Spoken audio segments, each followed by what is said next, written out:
Jangan lupa like, comment, and subscribe channel YouTube TVRI Bengkulu dan nyalakan lonceng notifikasinya.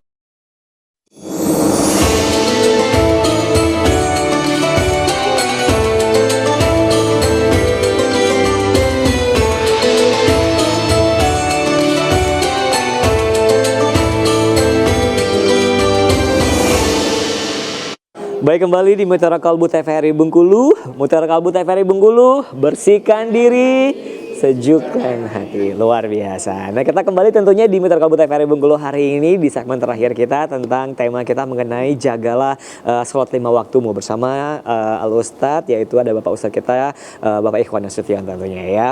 Kembali kita ke pertanyaan berikutnya nih sebelum ke kesimpulan kita. Bagus, ada yang mau nanya katanya. Oh, boleh, silakan.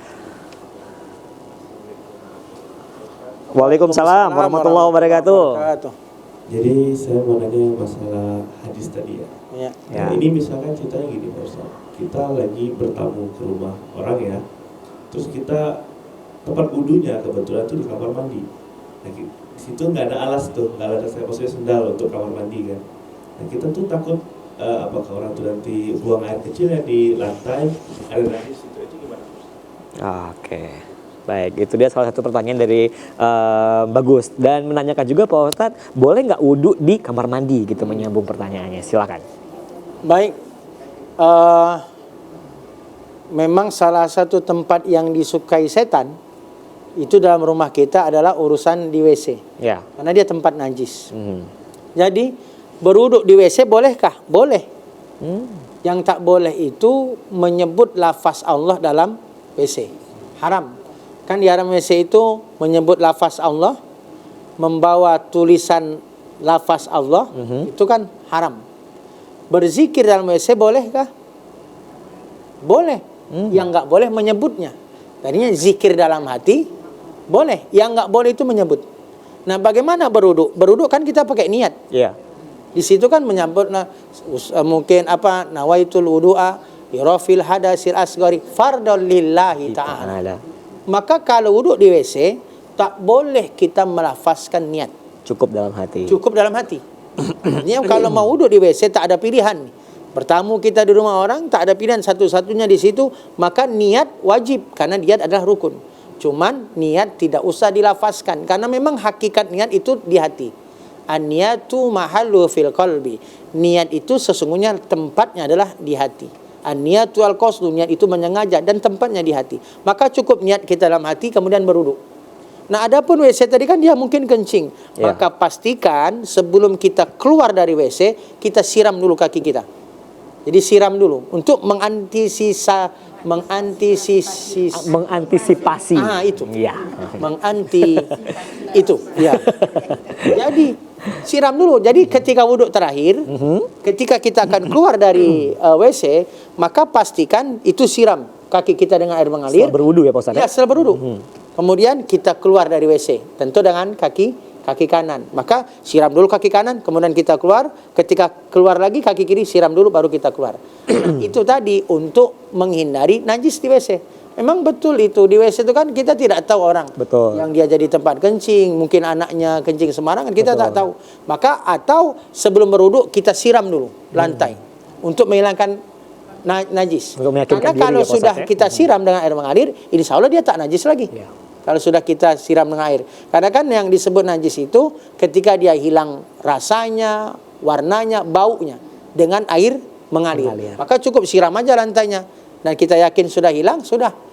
Atau solusi tadi yang kedua, ketika akan keluar dari WC, siram kaki kita. Jadi kaki terakhir itu sudah kita siram sebelum kita keluar. Mungkin begitu. Oke, jadi nggak perlu kita bersihkan dulu ya Pak Ustadz ya? Nggak usah, cukup siram aja. Boleh juga. Dan senang, yang punya rumah kan senang. Iya betul. Ya. Tinggal ambil gaji nanti ya Pak Ustadz ya. Baik, kembali ada yang mau bertanya sebelum kita ke kesimpulan hari ini, ibu-ibu? Nah, silahkan. Assalamualaikum warahmatullahi wabarakatuh. Waalaikumsalam warahmatullahi wabarakatuh. Saya Ibu Eva Yuliarzi dari Masjid Miftahul Jannah, Ranting Aisyah, Padang Jati, Kota Bengkulu. Saya ingin bertanya Pak Ustadz, ini masalah selesai sholat itu kan kita berdoa. Nah, tetapi tapi sholatnya sudah selesai, ingin berdoa, tetapi sudah didahului dengan keluarnya angin. Oh ya. Jadi maksud saya begini Pak Ustadz, kita harus teruskan berdoa atau kita mengambil uduk lagi. Nah itu seandainya kita langsung berdoa, diterima nggak doa kita sama Allah itu. Tetapi kalau kita mengambil uduk, berarti jeda sholat dengan doa itu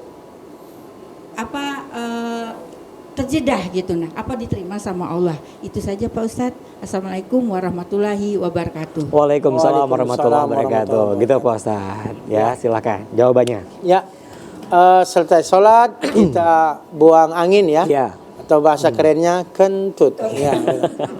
Apakah kita lanjutkan doa atau kita wudhu dulu? Boleh, langsung aja berdoa. Jadi berdoa itu syarat sah doa itu tidak mesti harus berwudu. Cuman adab dalam berdoa suci karena kita minta kepada Allah yang maha suci. Tetapi kalau ditanya bolehkah habis sholat kemudian kita kita kentut kemudian lanjut doa? Boleh. Lebih baik langsung aja kita berdoa walaupun dalam kondisi kentut tadi kita sudah batal wudu. Karena syarat suci itu adalah untuk sholatnya bukan untuk wudunya. Jadi sunnah kalau berdoa berwudu itu sunnah, tapi tidak menjadi syarat wajib. Yang wajib itu kalau untuk sholatnya. Artinya boleh aja, karena berzikir sekalipun itu boleh. Jangankan harus duduk habis sholat, kan berbaring. Alladzina yazkurunallaha qiyaman wa qu'udan wa 'ala junubihim. Orang-orang yang mengingat Allah baik dalam kondisi berdiri kah, duduk kah, atau berbaring kah. Artinya zikir termasuk doa itu kan berzikir. Maka itu boleh kita sambil duduk, sambil berdiri, termasuk sambil berbaring. Bukankah ketika kita tengah malam terbangun, maka diajarkan Nabi apa? Kita sambil berbaring itu zikir. Subhanallah walhamdulillah wa la ilaha illallah akbar la ilaha illallah wa la syarikalah dan seterusnya. Kemudian kita berdoa. Bukankah itu waktu yang mustajab? Nah, artinya boleh baik berbaring sekalipun. Tapi memang kalau ditanya adab ya tentu kita berwudu. Tapi tak berwudu pun apakah Allah kabulkan? Dalam rumus berdoa sifatnya berbaik sangka. Ya, dalam rumus berdoa sifatnya berbaik sangka. Yang membatalkan, yang kalau wudu kita batal, itu kan yang tak boleh, satu tak boleh sholat. Yang kedua tak boleh menyentuh Quran. La yamassu ilal mutahharun. Tidaklah Al-Quran itu disentuh kecuali mereka orang suci. Tawaf Ka'bah itu kan yang harus dalam kondisi kita suci. Artinya di luar itu boleh saja berdoa dalam kondisi kita tak berwudu. Ibu lagi naik motor berdoa boleh dalam kondisi itu walaupun mungkin tak suci. Begitu Ibu. Baik, gitu dia ibu-ibu jawabannya tentunya. Jadi kalau habis sholat, kalau mau kentut boleh silakan ya. Jadi dilanjutkan untuk berdoa. Nah, boleh kesimpulan kita hari ini Pak Ustadz tentang jaga sholatmu. Silakan. Baik. Salat itu adalah kebutuhan. Salat itu perintah Allah yang merupakan kebutuhan, sekaligus salat itu sebagai bukti kita bersyukur. Dengan salat maka berarti kita mendirikan agama.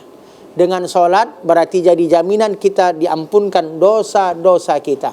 Karena Nabi pastikan bahwa as-salawatul khamsu, salat kita yang 5 waktu, wal jumu'atu ila jum'ah, Jumat ke Jumat, wa ramadhanu ila Ramadan, Ramadan ke Ramadan, kaffaratun lima bainahuma idza jtunibatil kabair. Itu semua menjadi sebab dihapuskan dosa-dosa kita selama kita tidak melakukan dosa-dosa besar.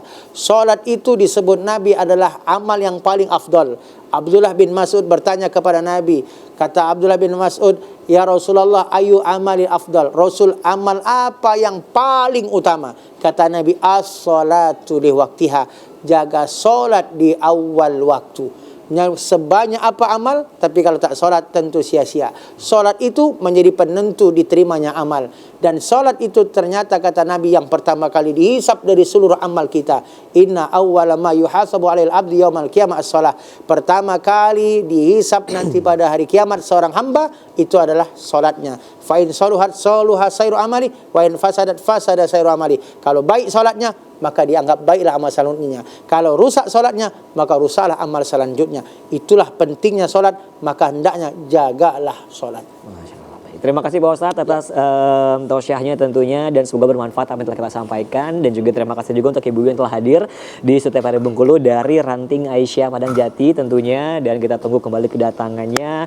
Akhir kata saya Khairul pamit. Terima kasih. Assalamualaikum warahmatullahi wabarakatuh. Waalaikumsalam warahmatullahi wabarakatuh.